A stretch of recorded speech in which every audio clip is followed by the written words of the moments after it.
English എന്ന് പറയുന്ന ഒരു കോമ്പാറ്റബിൾ ലാംഗ്വേജ് ആയതുകൊണ്ട് നമുക്കതൊരു പാൻ വേൾഡ് ഒരു ഇതായിട്ട് നോക്കാം. വേണം എവിടെയാണ് ലോകത്തിൽ എവിടെയുള്ള ആർക്ക് വേണമെങ്കിലും അത് വിസിബിൾ ആണ്, അത് വ്യൂ ചെയ്യാൻ പറ്റും. അവർക്ക് അവരുടേതായ ഇപ്പം ചിലപ്പം പല രാജ്യങ്ങൾക്കും പല നിയമങ്ങളും പല ഇതൊക്കെ ആയിരിക്കും. അപ്പൊ അവരുടേതായ ഒരു ഇത് വേണമെങ്കിൽ അവർക്കും ഇതില് കമന്റ്സ് ആയിട്ടൊക്കെ ചെയ്യാമല്ലോ. അപ്പൊ ഇംഗ്ലീഷ് അങ്ങനെ ഒരു ഇപ്പൊ സാറ് ഹിന്ദിയുടെ കേസ് പറഞ്ഞു, ഹിന്ദി ഇന്ത്യയിലൊരു കമ്പാറ്റബിൾ ലാംഗ്വേജ് എന്ന് പറയുന്നത് ഇംഗ്ലീഷ് വേൾഡിൽ ഒരു കമ്പാറ്റബിൾ ലാംഗ്വേജ് അല്ലേ. നമ്മുടെ ആകർഷതയ്ക്ക് സംതിങ് 20K ഫോളോവേഴ്സ് ഉള്ള ഒരു ചാനൽ ഉണ്ടല്ലോ, അത് ഹിന്ദിയിൽ പറയുന്നോണ്ടാണ് ഹിന്ദിക്കാർ മൊത്തം ഇന്ത്യയിലുള്ള ഈ പറയുന്ന 50% ആൾക്കാർ. ഞാനത് അന്വേഷിച്ച് പറഞ്ഞത് അതില് ഏകദേശം 15K ഈ പെരുമ്പാവൂരുള്ളവരാണ്.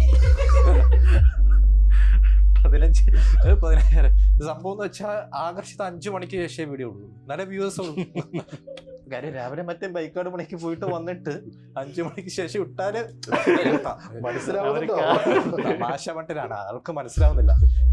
അടിയിൽ ട്രാൻസ്ലേഷൻ ഒന്നും ഇട്ട് സാറ് അതൊരു റിക്വസ്റ്റ് ആണ്, മനസ്സിലായില്ലെങ്കിൽ അങ്ങനെ ഇരിക്കട്ടെ. ഇപ്പൊ കോട്ട് കൊടുത്താണ് ഭദ്രകാളി പോലെ വരും. അല്ല, ഇനി ആകർഷത പഠിച്ചിട്ട് മലയാളം പഠിച്ചിട്ട് നമുക്ക് മലയാളം പ്രോഗ്രാം ചെയ്യാന്ന് പറഞ്ഞാൽ ഒരുപാട് താമസിക്കും. ചെയ്യുമ്പോഴത്തേക്ക് അടുത്ത ജനറേഷൻ വരുമല്ലോ, ബീറ്റ. അടുത്ത സംഭവം എന്താന്ന് വെച്ചാൽ അത് വരും, അത് വെച്ച് റിസ്ക് ആണ്. ഈ ജെൻ സി എന്ന് ഉദ്ദേശിക്കുന്ന മീനിങ് എന്താണ്? സി അല്ല, ആണ്. ChatGPT എടുത്ത് ചോദിക്കും, അതിനെ പറ്റി വലിയ ധാരണയില്ല. അല്ല, A to Z എന്ന് പറയുമ്പം ലാസ്റ്റ് ആണല്ലോ, ഇത് ലാസ്റ്റ് ജനറേഷൻ ആണെന്നുള്ള ഉദ്ദേശമാണോ? അത് കഴിഞ്ഞാൽ പിന്നെ അങ്ങോട്ട് ഗ്രീക്കിലാ ആൽഫബീറ്റ എന്നൊക്കെ പറഞ്ഞിട്ട്. ജെൻസി എന്ന് പറഞ്ഞപ്പോ ഈ ഒരു ഫ്രീക്ക് എന്നുള്ള ഒരു ഇതൊക്കെ പറഞ്ഞില്ലേ, ഇസഡ് ഒക്കെ ചേർത്ത് ആരോ ഇട്ടു. അത് 2013 ഫേസ്ബുക്കിൽ ഉണ്ടായിരുന്നു, ഗൈസ് റോക്കി ഗൈസ്. പണ്ടൊക്കെ എന്ന് വെച്ചാൽ ഫേസ്ബുക്കിൽ 2012 ആ ഒരു കാലഘട്ടത്തിലേക്ക് ഫേസ്ബുക്ക് കത്തിയിരിക്കുന്ന സമയത്ത് പല പ്രൊഫൈലിന്റെ പേര് തന്നെ ആരും സ്മോക്സ്, ആദർശ് പോപ്പി, ഇസഡ് ആണ് പോപ്പീസ്, ഇസഡ് ഇസഡ് ഇസഡ്. അത് ആ ഒരു സമയത്ത് ഭയങ്കര ട്രെൻഡ് ആയിട്ടുള്ളൊരു സംഭവമായിരുന്നു.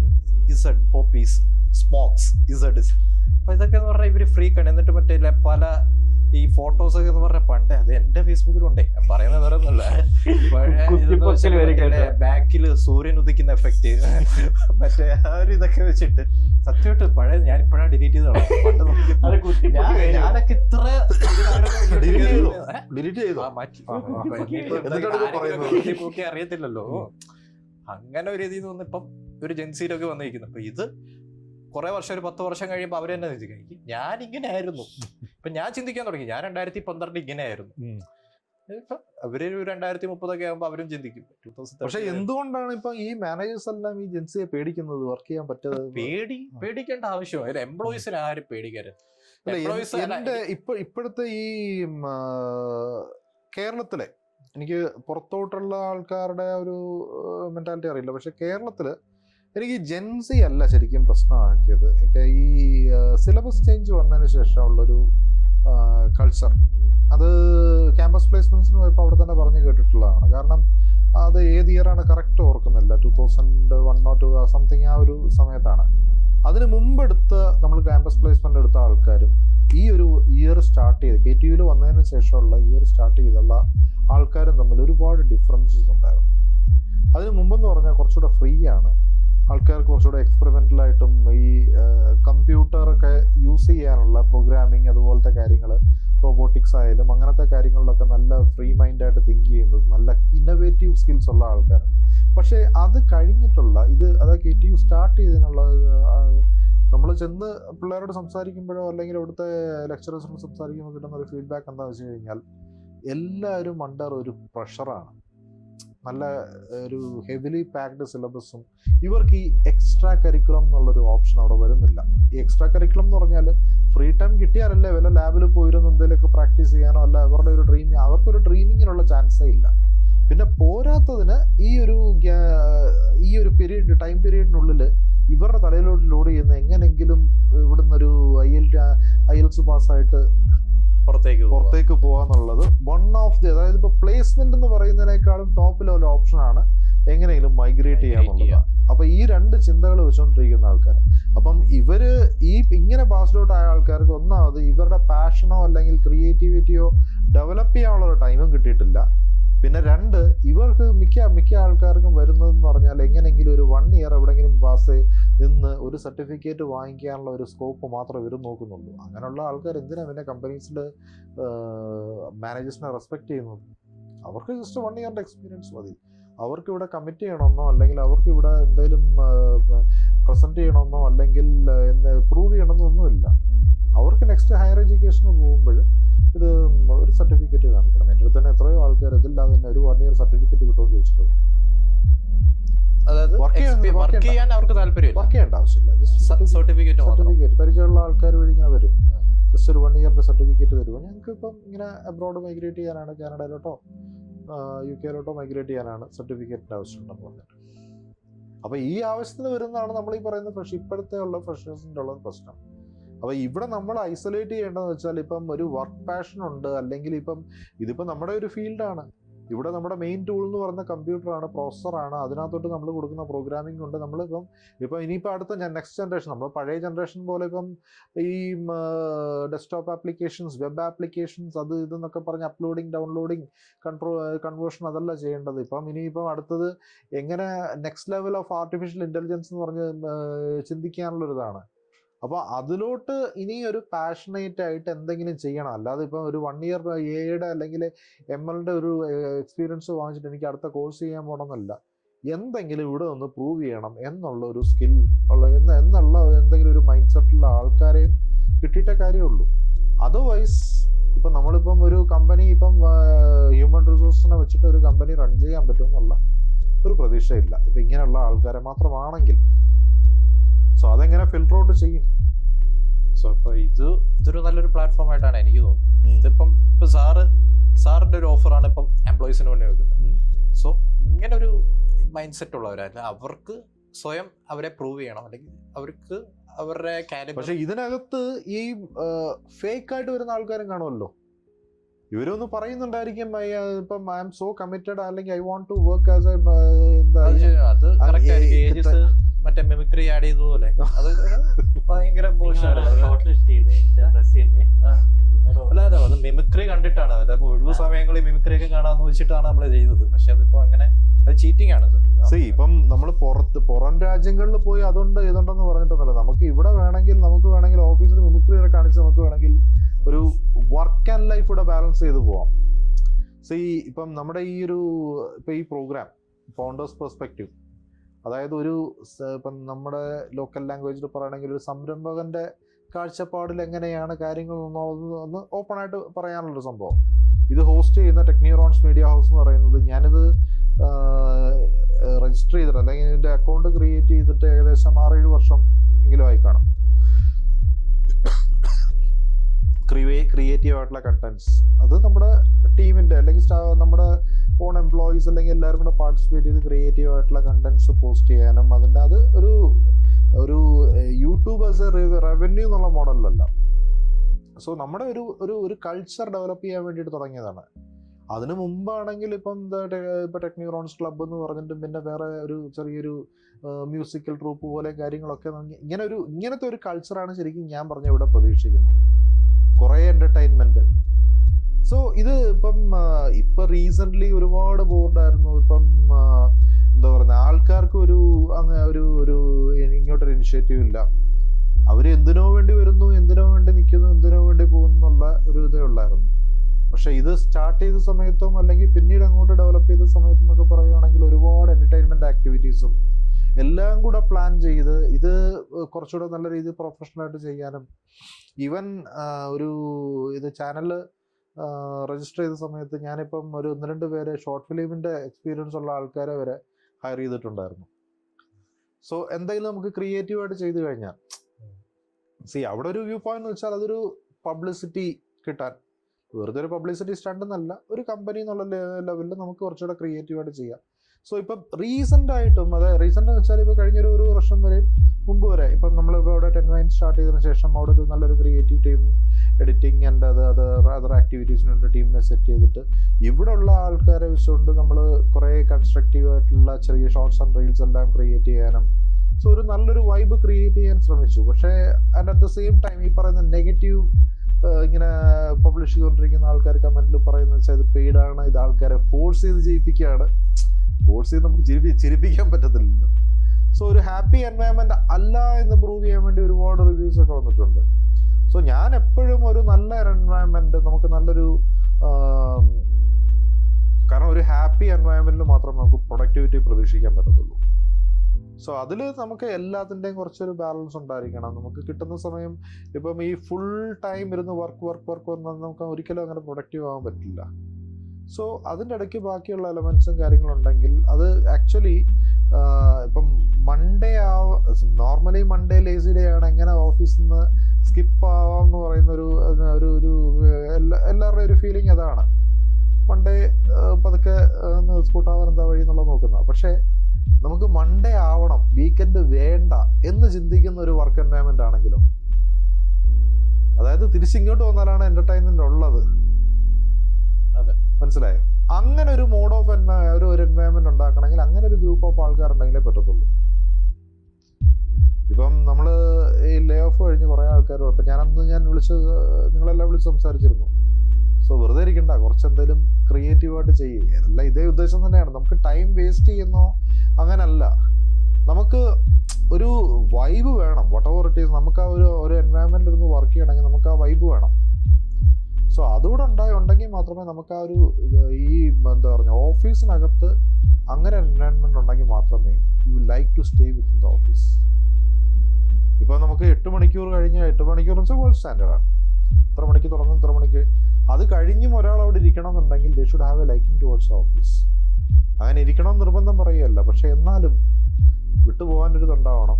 പിന്നെ അവരുടെ ഈ കുറച്ച് ഓണർഷിപ്പ് കാര്യങ്ങളെല്ലാം അവർക്കൂടെ വരണമെന്നുണ്ടെങ്കിൽ ഓൾ ടുഗദർ അത് എല്ലാവരും കൂടെ ശ്രമിച്ചാലേ നടക്കത്തുള്ളൂ. അതിപ്പോൾ ആസ് എ CEO നമുക്കിപ്പോൾ അങ്ങനെ ചെയ്യണം ഇങ്ങനെ ചെയ്യണം എന്ന് പറയാൻ പറ്റത്തില്ല. ഞാനിപ്പോൾ ഈ പറയുന്ന ഇന്റർവ്യൂ പോയിന്റ്സ് ഇപ്പം ഇത് തമാശയ്ക്ക് പറഞ്ഞാണെങ്കിൽ ശരി, ഞാൻ ഈ കാര്യങ്ങളെല്ലാം നോട്ട് ചെയ്യാറുണ്ട്. അവരുടെ അതർ സ്കിൽസ് കാര്യങ്ങളൊക്കെ മിക്കവാറും ചിലപ്പോൾ ചോദിക്കാറുണ്ട്, എന്തൊക്കെ സ്കിൽസ് ഉണ്ട്.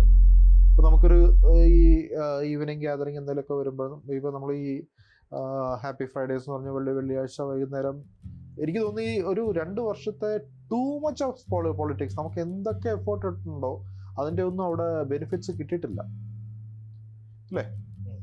അതായത് ഇപ്പം ഒരു വീക്കിൽ നമ്മളൊരു എൻഡ് ഓഫ് ദ വീക്ക് ഒരു ഗ്യാതറിങ് വെച്ച് കഴിഞ്ഞാൽ അവിടെ കുറച്ച് എൻ്റർടൈനിങ്, കുറച്ച് ഫൺ കാര്യങ്ങൾ, ഇതൊക്കെ നമ്മൾ ഒരു 1 hour സംതിങ് അവിടെ സ്പെൻഡ് ചെയ്യുകയാണെന്നുണ്ടെങ്കിൽ മേ ബി അതിനിടയ്ക്ക് കുറച്ച് മോട്ടിവേഷൻ, കുറച്ച് ഇതെല്ലാം കൂടെ ഒന്ന് മിക്സ് ചെയ്യുകയാണെങ്കിൽ നമുക്കൊരു നല്ല കൾച്ചർ ഉണ്ടാക്കിയെടുക്കാം.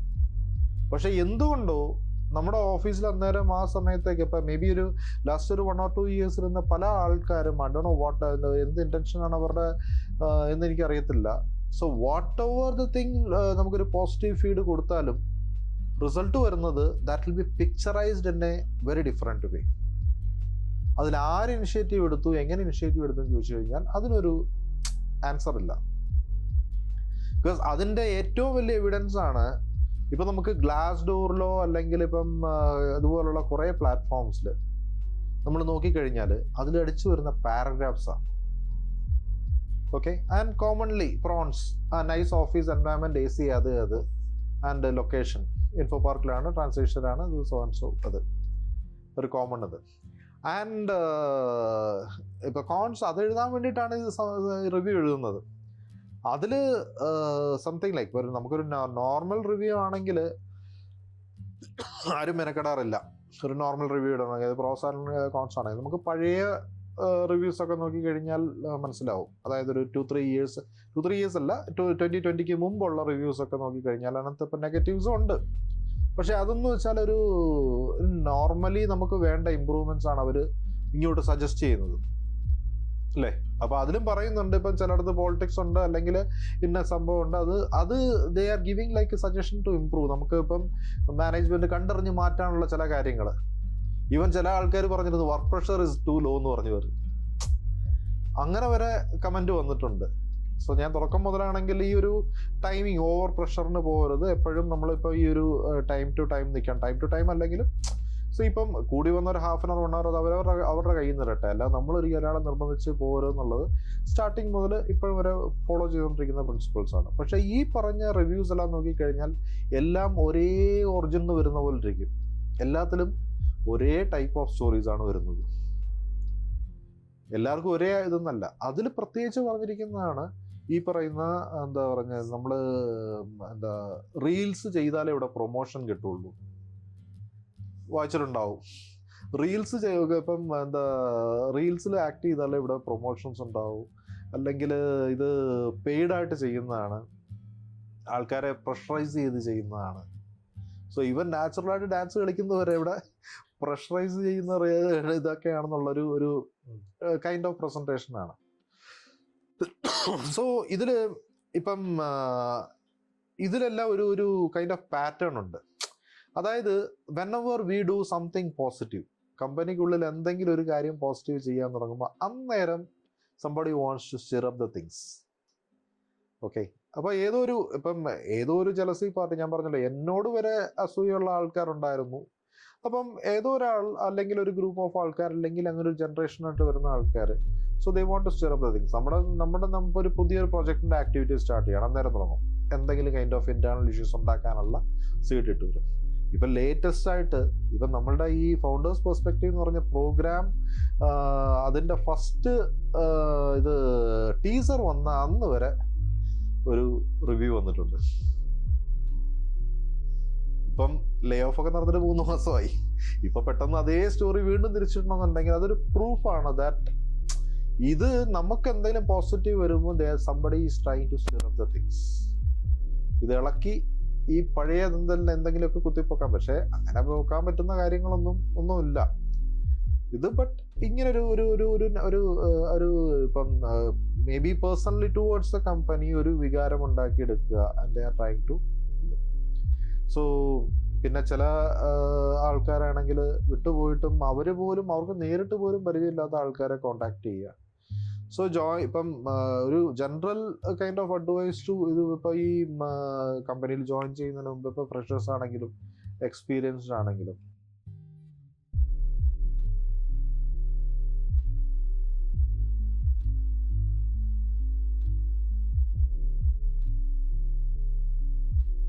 ബിക്കോസ് പല കമ്പനിയുടെ പ്രൊഫൈലിൽ പറയുന്ന കാര്യങ്ങളായിരിക്കത്തില്ല size of the company realities എന്നുള്ളത്. സോ അതൊരു ഇതാണ്. പിന്നെ നെക്സ്റ്റ് എന്ന് പറഞ്ഞാൽ ഇപ്പോൾ അറിയാവുന്ന ആൾക്കാർ ആരെങ്കിലും ഉണ്ടെങ്കിൽ ഒപ്പീനിയൻസ് ചോദിക്കുക. അങ്ങനെ ഇല്ലാന്നുണ്ടെങ്കിൽ the next thing social media. ഇപ്പോൾ ലിങ്ക്ഡിനിൽ കയറുക, സെർച്ച് അബൌട്ട് ദ കമ്പനി. ഇപ്പോൾ ടെക്നിറോൺസ് ആണെങ്കിൽ ടെക്നിറോൺസ് സെർച്ച് ചെയ്യുമ്പോൾ അവിടെ ഇഷ്ടംപോലെ എംപ്ലോയീസ്.